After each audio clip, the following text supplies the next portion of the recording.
Hello friends, this is Gaurav and I am welcoming you at my channel RK Gaurav Bhatter. Friends, those who have not subscribed my channel, please do subscribe my channel and press the bell icon so that you will get the notification of my new videos. So friends, today I am starting with practice set 1.3 of geometry. ठीक है, तो chapter number first similarity of 10th standard. तो friends, हम लोग अब practice set 1.3 में आ चुके हैं. तो यहाँ पे जैसे ये जो पूरा का पूरा प्रैक्टिस सेट है वो हमारे सिमिलरिटी जो हम लोगों ने टेस्ट पढ़ के रखे हुए हैं, side angle side test, SSS test, फिर उसके बाद में ए टेस्ट, उसके बेस पे है. बट वो हम लोगों ने कॉन्ग्रुएंस के पढ़े थे, यहाँ पे ये सिमिलर के है. तो मैं आपको यहाँ पे ही समझाते जाऊँगा, ज़्यादा इसके ऊपर कुछ नहीं है, एकदम इजी प्रैक्टिस सेट है. ठीक है, आपको समझ में आ जाएगा. चलो moving on to question number 1. क्या दिया हुआ है यहाँ पे? Angle A B C is equal to 75 degree, E D C is equal to 75 degree. State which two triangles are similar and by which test. तो अब देखो यहाँ पे डायग्राम ड्रॉ किया है, ट्रायंगल ए बी सी, बराबर, ट्रायंगल ए बी सी. और अब ए बी सी कितना डिग्री है? 75 डिग्री है. और ई डी सी भी कितना है? 75 डिग्री है. ठीक है, अब इन दोनों ट्रायंगल में कौन सा मतलब ये दोनों ट्रायंगल सिमिलर है क्या और बाय विच टेस्ट. तो अब देखो ध्यान से, तो यहाँ पे ये भी 75 डिग्री है, ये भी 75 डिग्री है. तो ये हो गया कॉमन मतलब इक्वल हो जाएंगे ये लोग, बराबर, विथ सेम डिग्री. हाँ, फिर तो ये हम लोगों ने इक्वल बता दिया. फिर उसके बाद में हम लोग जब ध्यान से देख रहे हैं तो दोनों में सी कॉमन आ रहा है. तो मतलब यहाँ पे कॉमन एंगल क्या बन के आ रहा है? सी कॉमन एंगल आ रहा है. ठीक है ना. तो ये हो जाएगा हमारा triangle A B C is similar to triangle E D C by A test. बस इतना सिंपल सा हम लोगों को इसको सॉल्व करना है. तो सबसे पहले मैं यहाँ पे क्या करूँगा, in triangle A B C and triangle E D C, ठीक है ना. यहाँ पे क्या लिखेंगे हम लोग? Angle A B C is congruent to angle E D C. E D C क्यों? क्योंकि यहाँ लिखना पड़ेगा हम लोगों को ईच 75 डिग्री. ठीक है, ईच अगर ये दोनों का डिग्री सेम है तो ये जाहिर सी बात है इक्वल होगा उससे. फिर उसके बाद में हम लोगों को कॉमन एंगल यहाँ का लिखना पड़ेगा. तो A C B is congruent to E C D. क्या आएगा यहाँ पे? E C D. क्या लिखेंगे हम लोग यहाँ पे? Reason common angle. ठीक है, फिर मैं ऐसा बोल सकता हूँ, therefore triangle A B C is similar to triangle E D C. कौन से टेस्ट से? बाय ए टेस्ट से हम लोगों ने इसको सिमिलर प्रूफ कर दिया. सो फ्रेंड्स, इतना सिंपल सा सम था ये, similarity of this two triangle by proper 1-to-1 correspondence. ठीक है ना. तो ये हो गया हमारा कंप्लीट फर्स्ट सम. अब हम लोग आ जाते हैं सम नंबर 2 पे. तो यहाँ पे एक हमको ट्रायंगल दिया हुआ है पी क्यू आर और एल एम एन. ठीक है, अब are the triangles in figure similar if yes by which test. तो हम लोगों को ये बताना है कि ये सिमिलर है क्या, पहले प्रूफ करना है. और उसके बाद में ये अगर सिमिलर है तो बाय विच टेस्ट से ये सिमिलर है वो बताना है. तो चलो शुरुआत करते हैं हम लोग इसका. In triangle P Q are, ठीक है, हमको जो जो वैल्यूज़ दिए वो हम लोग लिख लेते हैं. तो P Q is equal to 6, Q R is equal to 8 और P R is equal to कितना दिया है हम लोगों को? 10. अब मैं यहाँ पे लिख देता हूँ in triangle L M N.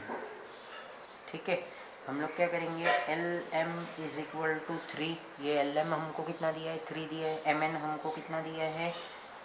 4 दिया हुआ है. फिर उसके बाद में एल एन कितना दिया है हम लोगों को? 5 दिया हुआ है. अब फ्रेंड्स, यहाँ पे हम लोगों को इसको प्रूफ करने के लिए कोई दूसरा बात है ही नहीं, तो हम लोग ये जो मेजर्स दिए हैं उसके ऊपर से ही इसको सिमिलर प्रूफ करने की कोशिश करेंगे। तो यहाँ पे हमको बताया नहीं गया है, मतलब ये तो 90 डिग्री राइट एंगल है, बट और क्या प्रूफ कर सकते हैं हम लोग इसको। तो हम लोग इसमें क्या करने जा रहे हैं, इसको ऐसे कोशिश कर रहे हैं हम लोग कि ये जो साइड्स है इसको इक्वल लेके आ जावे कैसे भी करके। तो हम लोग इसको एस टेस्ट ऑफ सिमिलरिटी से सिमिलर प्रूफ कर सके। तो अब देखो पी क्यू का साइड कौन सा आएगा, जैसे ये ट्रायंगल का पी क्यू है तो इसका कौन सा आएगा एल एम। तो हम लोग क्या करेंगे, इसका सबसे पहले एक रेशो बना लेंगे। तो क्या किया मैंने, ये P Q upon L M बराबर, पी क्यू का वैल्यू कितना है हमारा 6 है वो लिखा, एल एम का कितना है 3 है, तो 3 1 जार 3 और 3 2 जार 6 हो गया। ये हुआ हमारा, इसको हम नंबर 1 दे देते हैं। फिर उसके बाद में Q R upon M N में लिखता हूँ, तो Q R upon M N, Q R का वैल्यू कितना है 8, एम एन का वैल्यू कितना है 4, 4 1 जार 4, 4 2 जार 8, तो ये हो गया हमारा सेकंड नंबर। फिर उसके बाद में मैं क्या ले रहा हूँ, P R upon L N लेता हूँ मैं, तो P R upon L N, ठीक है ना। तो पी आर का वैल्यू कितना था हमारा 10 था, ये कितना है 5 है, तो क्या हो जाएगा ये भी हो जाएगा हमारा 2/1, ठीक है ना। तो अब यहाँ से हम लोगों को क्या मालूम पड़ रहा है फ्रॉम 1 2 एंड 3 से कि all this sides are equal, बराबर ना। तो ये इक्वल पता चल रहा है, क्यों, क्योंकि इसका भी 2/1 आ रहा है, इसका भी 2/1 आ रहा है रेशो, और इसका भी 2/1 रेशो आ रहा है। तो हम लोग क्या करेंगे, अभी हम लोग यहाँ पे लिखेंगे, क्या लिखेंगे, इन ट्रायंगल, क्या लिखूंगा मैं, P Q R and triangle L M N, ठीक है। फिर मैं लिख दूंगा P Q upon L M is equal to Q R upon M N is equal to P R upon L N. तो ये इक्वल कैसे है, तो 1 2 3 से पता चल रहा है, तो हम लोग यहाँ पे लिख देते हैं फ्रॉम 1 2 एंड 3। तो अब ये ऑल साइड्स आर इक्वल हो गया, तो हम लोग ऐसा बोल सकते हैं therefore triangle P Q R is similar to triangle L M N.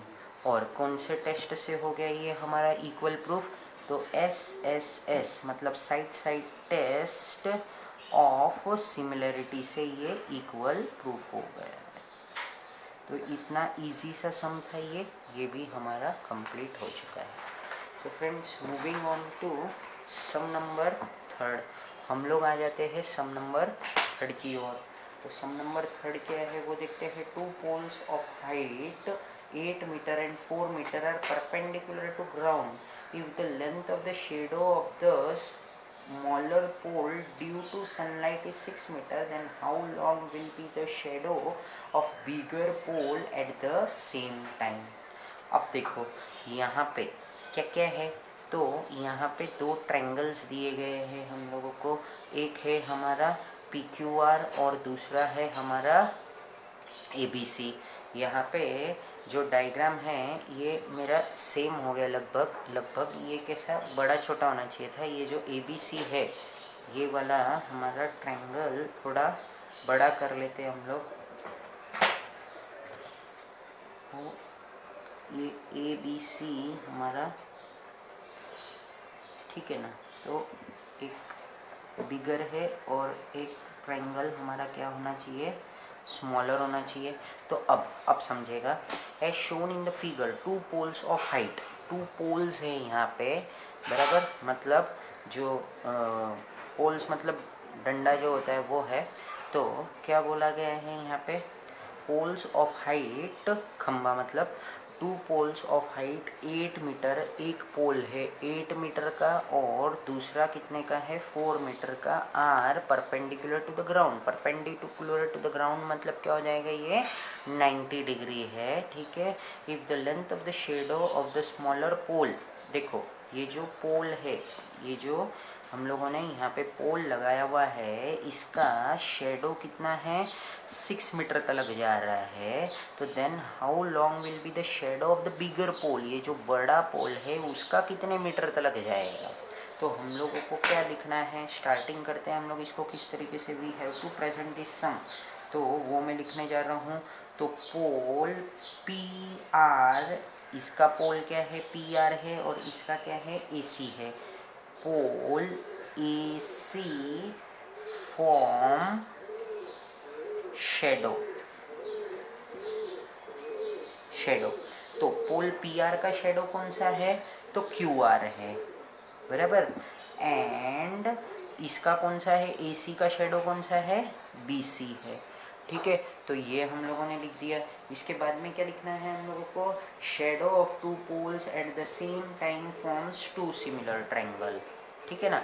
अब देखो बात को समझो, ये जो शेडो यहाँ से गिर रहा है जो भी है पोल से, तो ये क्या करेगा, सिमिलर ट्रायंगल को वहाँ पे फॉर्म करेगा।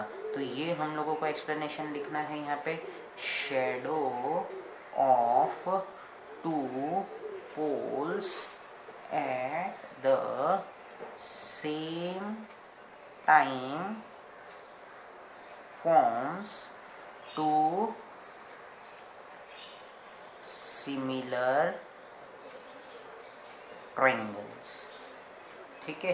तो we can say that triangle P Q R is similar to triangle A B C by कौन से टेस्ट से, एंगल टेस्ट से हम लोग बता दे रहे हैं।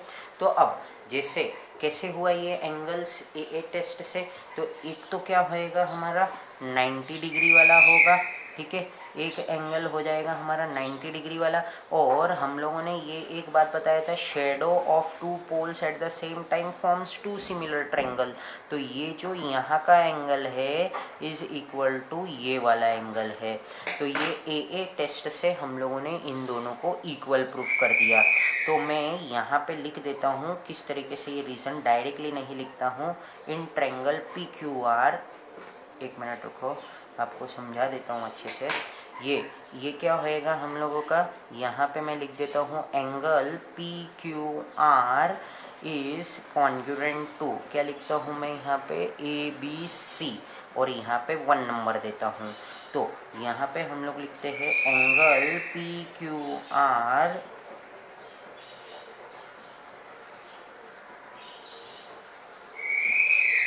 ट्रायंगल, हम लोगों को क्या लेना चाहिए था, ठीक है। तो P Q R is congruent to, हम लोग क्या बोलेंगे, एंगल ए बी सी। और किससे हम लोग इसको बताएंगे, ये कहाँ से आ रहा है हम लोगों को, फ्रॉम 1 से आ जा रहा है। और यहाँ पे मैं एक लिखता हूँ P R Q is congruent to, क्या लिखेंगे हम लोग, ए सी बी। ये क्या है हम लोगों का, ईच 90 डिग्री है, ठीक है। फिर उसके बाद में हम लोग क्या करेंगे, जरा ध्यान दो। तो यहाँ पे मैं ऐसा बोलूँगा, angle P Q R is similar to angle A B C. और कौन से टेस्ट से हो गया, बाय ए टेस्ट से हम लोगों ने इसको सिमिलर प्रूफ कर दिया। देयरफॉर फिर हम लोग ये जो रेशियोज है वो लिख सकते हैं, ये हमारा क्या होएगा, corresponding sides of congruent triangle. तो जाहिर सी बात है ये क्या हो जाएगा हमारा, P R upon A C is equal to, क्या लिख सकते हैं हम लोग, Q R upon B C. तो Q R upon B C ये क्या होएगा हमारा, corresponding sides of similar triangle. हाँ, अब हम लोग यहाँ पे क्या कर देंगे, ये रेशियो तो हमने फॉर्म कर दिया, तो अब हम लोग इसका वैल्यूज यहाँ पुट कर देंगे। तो पी आर का वैल्यू कितना है दोस्तों, तो पी आर का वैल्यू है हमारा 4, ए सी का वैल्यू है हमारा 8 इज इक्वल टू, यहाँ पे क्यू आर का वैल्यू कितना है 6 है, और इसका वैल्यू कितना है x है। तो अब मैं इसको सॉल्व करता हूँ, तो क्या हो जाएगा जरा ध्यान दो। तो ये x इंटू 4, तो ये 4x is equal to 6 into 8। तो x is equal to 6 into 8/4, तो 4 1 जा 4, 4 2 जा 8, तो x इज इक्वल टू कितना आ गया हम लोगों को 12 आ गया है। तो इस तरीके से ये सम को कंप्लीट करना था हम लोगों को, ये सिमिलर एंगल प्रूफ करना है। उसके बाद में CSCT मतलब corresponding side of similar triangle लेके इनका रेशो फॉर्म करके और फिर ये वैल्यूज़ हम लोग फाइंड कर सकते हैं। सो फ्रेंड्स, हमारा ये थर्ड सम भी एकदम स्मूथली सॉल्व हो चुका है।